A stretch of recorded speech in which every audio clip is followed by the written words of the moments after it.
A kú déédé àsìkò yìí, kókó inú ìwé ìròyìn la mú wá fún yín láti inú àwọn ìwé ìròyìn ilẹ̀ Nàìjíríà. Orúkọ tèmi ni Ọmágbémisọ́lá Ọmọlọ́rọ̀mádé. Ààrẹ Bọ́lá Tinubu ti ṣe ìrántí bí Àwùjalẹ̀ ilẹ̀ Ìjẹ̀bú Ọba Síkírù Adétọ̀nà tí ó darapọ̀ mọ́ àwọn baba ńlá rẹ̀ ní ọjọ́ 13 oṣù keje ṣe sọ àsọtẹ́lẹ̀ àṣeyọrí rẹ̀ níbi ìdìbò ọdún 2023 bí ó ti fi kún wípé yóò tún pegedé níbi ìdìbò ọdún 2027.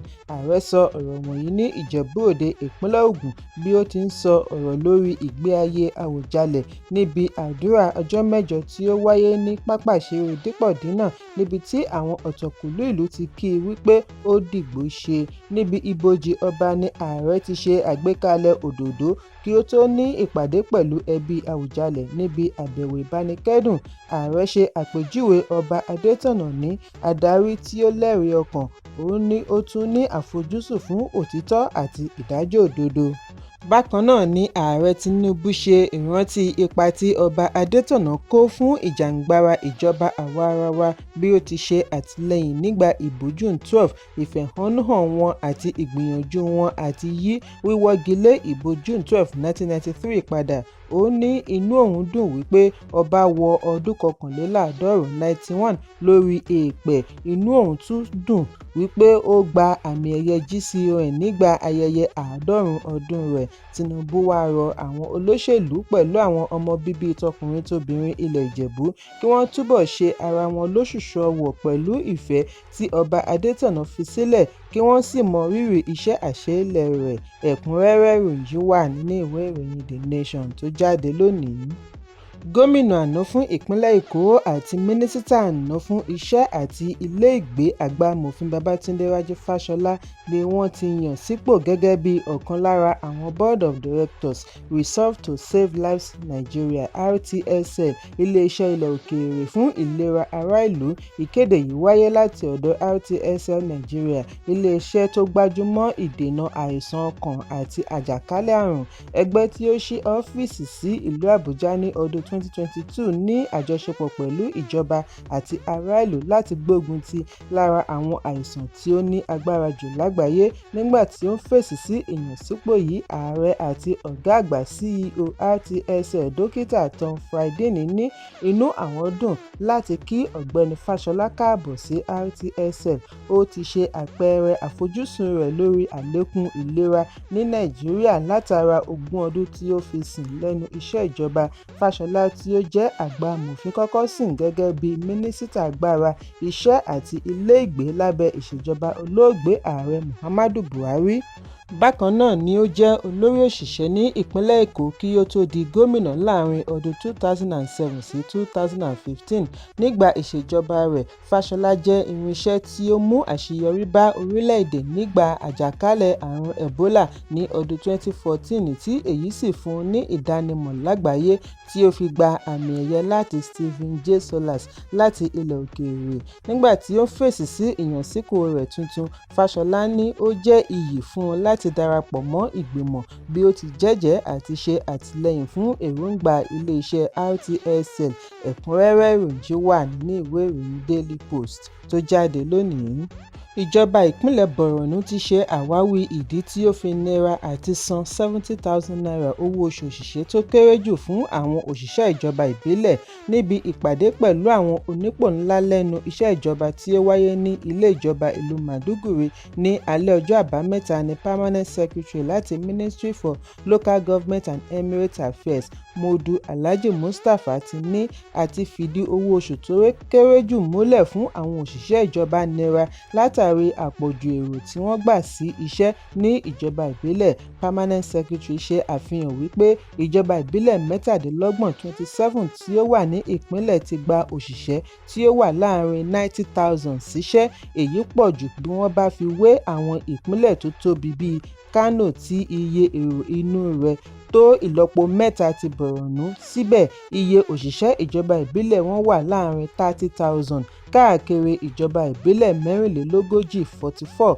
Ó ní bí ó tilẹ̀ jẹ́ wípé èrò rere ni ti àlékún owó oṣù àwọn òṣìṣẹ́, ohun tí ó wà nílẹ̀ kọjá agbára. Nígbà tí ó ń bá àwọn alága ìjọba ìbílẹ̀ sọ̀rọ̀ gómìnà Babagana Zulum darí kí wọ́n padà sí ìjọba ìbílẹ̀ wọn ronú lé ọ̀nà àti wá ojútùú sí ìṣòro yìí. Ó ní gbogbo àwọn òṣìṣẹ́ ìjọba títí kan àwọn olùkọ́ iléèwé alákọ̀ọ́bẹ̀rẹ̀ ni wọ́n ti ń gba 72,000 naira owó oṣù òṣìṣẹ́ tó kéré jù, bí ó tilẹ̀ jẹ́ wípé kò fi ọwọ́ sí lílé àwọn òṣìṣẹ́ lẹ́nu iṣẹ́ ní ìjọba ìbílẹ̀, kí wọ́n wá ọ̀nà tí yóò mú wọn fìdí owó oṣù òṣìṣẹ́ tó kéré jù múlẹ̀ ní ìjọba ìbílẹ̀, bí ó ti rọ àwọn òṣìṣẹ́ ìjọba kí wọ́n ṣe sùúrù. Ẹ̀kúnrẹ́rẹ́ ìròyìn wà ní ìwé ìròyìn Punch tó jáde lónìí. Mọ̀lẹ́bí olóògbé ààrẹ àná Muhammadu Buhari ti fi ìmoore wọn hàn sí ààrẹ Bọ́lá Tinubu, igbákejì rẹ̀ Kashim Shettima àti gbogbo àwọn èèyàn jàǹkànjàǹkàn ọmọ orílẹ̀-èdè Nàìjíríà nílẹ̀ yìí àti lókè òkun fún àtìlẹ́yìn wọn lákòókò ìkárísọ àti ìsìnkú adarí orílẹ̀-èdè àná. Nígbà tí ó ń sọ̀rọ̀ gẹ́gẹ́ bí aṣojú ẹbí, Malam Mamman Dara tí ó jẹ́ ẹni tí ó dàgbà jù nínú ẹbí Buhari fi ìmoore hàn fún oríṣiríṣi ìṣọ̀kan, àdúrà àti ìbánikẹ́dùn tí ó mú ìtùnú bá ẹbí lákòókò ìbànújẹ́. Ó ní ó ṣe iyebíye láti gba irúfẹ́ àtìlẹ́yìn báyìí lọ́wọ́ ààrẹ àti igbákejì rẹ̀ tí wọn kò ṣe àbẹ̀wò nìkan ṣùgbọ́n tún pèsè oríṣiríṣi àtìlẹ́yìn tí ó fún ẹbí ní ìgboyà àti ní àmúmọ́ra àjàgà ńlá yìí. Nínú àtẹ̀jáde tí amúgbálẹ́gbẹ̀ẹ́ Buhari Garba Shehu bu ọwọ́ lù ní Dara ti sọ ọ̀rọ̀ wọ̀nyí. Ó tún wá dúpẹ́ lọ́tọ̀ fún ààrẹ Tinubu lórí bí ó ṣe kéde ìsinmi ọlọ́jọ́ kan jákèjádò orílẹ̀-èdè àti àyípadà orúkọ ifásitì Maiduguri sí orúkọ Buhari gẹ́gẹ́ bí àmì ẹ̀yẹ. Bákan náà ni ó mọ rírì wíwá gbogbo àwọn gómìnà, mínísítà, lọ́balọ́ba, adarí olóṣèlú àti àwọn èèyàn ńlá láti ilẹ̀ òkèèrè. Ẹbí yìí fi ìdùnnú wọn hàn sí àwọn bíi Ọba Charles kẹta ilẹ̀ England, UN Secretary General Antonio Guterres, Deputy Secretary General Amina Mohammed, alága African Union, àwọn adarí ECOWAS, olórí orílẹ̀-èdè àná General Abdulsalami Abubakar àti bẹ́ẹ̀ bẹ́ẹ̀ lọ. Níparí, ẹbí fi àdúrà ránṣẹ́ sí gbogbo àwọn tí ó ṣe àtìlẹ́yìn fún wọn wípé Ọlọ́run Ọba Allah yóò bùkún fún wọn, san wọ́n lẹ́san rere. Ẹ̀kúnrẹ́rẹ́ ìròyìn wà ní ìwé ìròyìn Vanguard tó jáde lónìí. Àjọ tó ń gbógun ti títà, rírà àti mímu egbògi olóró NDLEA ti ní àwọn fi ọwọ́ ṣìkún òfin mú ọ̀pára Paul Chigozie, ẹni 60 ọdún, ògbólógbòó elégbògi olóró kan lẹ́yìn ọdún méje tí wọ́n ti ń dọdẹ rẹ̀. Adarí ìròyìn fún àjọ NDLEA Fẹ́mi Babáfẹ́mi tí ó ṣe àfihàn yìí nínú àtẹ̀jáde ní ọwọ́ tó Chigozie níbi ó ti ń gbìyànjú àti kó egbògi olóró cocaine àti methamphetamine rẹpẹtẹ gba orí omi lọ ẹkùn gúúsù àti àwọn apá ibòmíràn lórílẹ̀-èdè.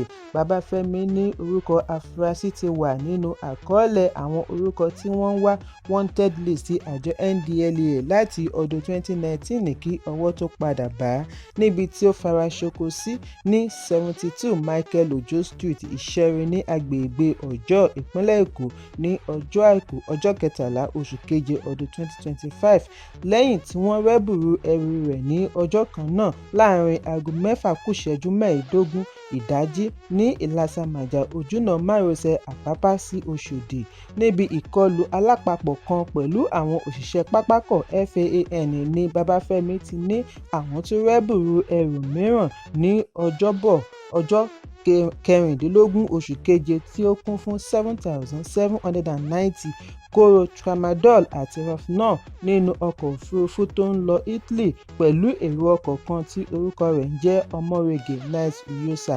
Ó ní ọ̀gbẹ́ni tó ń lọ Italy nípasẹ̀ Turkish Airlines ní òun ra egbògi wọ̀nyí pẹ̀lú èròǹgbà àti tà á lówó gọbọi ní Italy. Ẹlòmíràn tí wọ́n tún mú ní Ọjọ́bọ̀ ọjọ́ 17 oṣù keje ní pápákọ̀ ìpínlẹ̀ Èkó, Chioma Robert Uchenna pẹ̀lú skunk ẹ̀yà cannabis tí ìwọ̀n rẹ̀ gbé 1.70 kg tí wọ́n dì sínú páálí Golden Mall ni wọ́n ń gbé lọ Pakistan. Ẹ̀kúnrẹ́rẹ́ ìròyìn wà ní ìwé ìròyìn The Nation tó jáde lónìí. Ìlúmọ̀ọ́ká content creator àti tiktoker Jarvis ti fìdí ẹ̀ múlẹ̀ wípé lótìítọ́ ni òun ṣe wọléwọ̀de pẹ̀lú ìràwọ̀ tiktok Pella bí ó ti fi ìrètí rẹ̀ hàn wípé láìpẹ́ wọn á di tọkọ-tìyàwó. Bí a kò bá gbàgbé wípé Pella ọmọ ọdún 19 kọnu ìfẹ́ propose sí Jarvis ẹni ọdún 23 nínú oṣù kejìlá ọdún 2024. Níbi live streaming ní Jarvis ni ó ti ní òrùka ìléwọ́ lásán ni èyí òun kò ní nǹkan ṣe pẹ̀lú Pella, ṣùgbọ́n níbi ìfọ̀rọ̀wánilẹ́nuwò tí ó wáyé láìpẹ́ yìí lórí ẹ̀rọ amóhùnmáwòrán Channels ni Jarvis ti fìdí ẹ̀ múlẹ̀ wípé àwọn ti wà lójúnà àti ṣe ìgbéyàwó engaged. Ó ní òun ní ìgbàgbọ́ wípé bí àkókò bá tó àwọn á ṣe ìgbéyàwó wọn nítorí àti gbéyàwó òṣòro, ọ̀pọ̀lọpọ̀ nǹkan ni ó dìrọ̀ mọ́ ìgbéyàwó. Ó ní lótìítọ́ ni Pella fún òun lórùka àkọ́kọ́ láti fi ìfẹ́ rẹ̀ hàn, ṣùgbọ́n òrùka yìí kì í ṣe déédéé ọwọ́ rẹ̀, ìdí nìyí tí òun fi pamọ́ sílé. Jarvis ní ìgbà tí òun bẹ̀rẹ̀ wọléwọ̀de pẹ̀lú Pella ni òun tó mọ̀ wípé ìwà rẹ̀ yàtọ̀ sí ti orí ẹ̀rọ ayélujára. Ó jẹ́ ènìyàn jẹ́jẹ́ ní tòótọ́. Ẹ̀kúnrẹ́rẹ́ ìròyìn wà ní ìwé ìròyìn Vanguard tó jáde lónìí. Mínísítà fún ọ̀rọ̀ obìnrin Hajia Iman Sulaiman Ibrahim ti fi ìkíni kú oríire ránṣẹ́ sí ẹgbẹ́ agbábọ́ọ̀lù obìnrin Super Falcons lórí àṣeyọrí wọn pẹ̀lú Zambia. Nínú ọ̀rọ̀ ìkíni kú oríire ni mínísítà ti gbóríyìn fún ìgbìyànjú wọn tí ó wúni lórí bí wọ́n ti gba àmì ayò 5-0 níbi ìdíje quarter-finals tako Copper Queens of Zambia. Sulaiman Ibrahim ṣe àpèjúwe ìṣọ̀kan àti agbára tí àwọn wọ̀nyí ṣe àfihàn lórí pápá ní èyí tí ó wúni lórí tí ó ṣe ìrántí ohun tí ó máa ń ṣẹlẹ̀ nígbà tí obìnrin bá ń gòkè àgbà tí orílẹ̀-èdè náà ń gòkè àgbà. Ẹ̀kúnrẹ́rẹ́ ìròyìn wà lórí ẹ̀rọ ayélujára Voice of Nigeria. Kókó inú ìwé ìròyìn tòní kò ní jù báyìí lọ.